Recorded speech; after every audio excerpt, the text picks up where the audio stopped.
Hello everyone, so today I'll be going over the different types of behaviorism. So a little overview of what I'll be talking about is radical behaviorism, methodological behaviorism, purposive behaviorism, neo-behaviorism, and descriptive behaviorism. So first, when looking at radical behaviorism, this is where observable events are what need to be studied. So this is basically any physical behavior that can be observed. Radical behaviorism was something new to the world of psychology. It also didn't look at mental or private events, so this means like thoughts, feelings, and emotions and things like that. Thoughts and emotions were seen as something that shouldn't be studied, and that physical behavior is the only thing that should be studied. And then methodological behaviorism is very similar to radical behaviorism.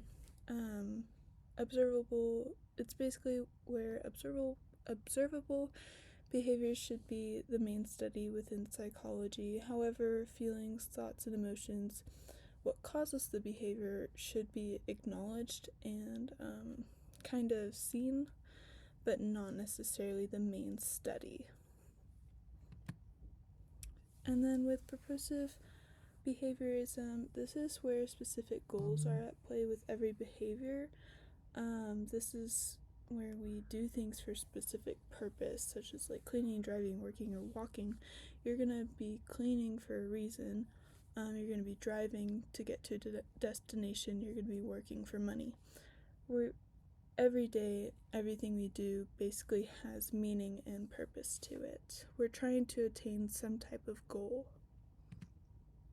And then for neo-behaviorism, it kind of combines as observable events as well as private events. So this means things that we do that you can see, as well as thoughts that kind of lead to different behaviors.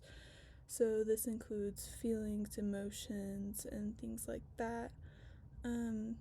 Behavior cannot be studied only through overt behavior, so it's saying that behavior cannot be studied only by observing people do things, observable events. There needs to be some other form of study here.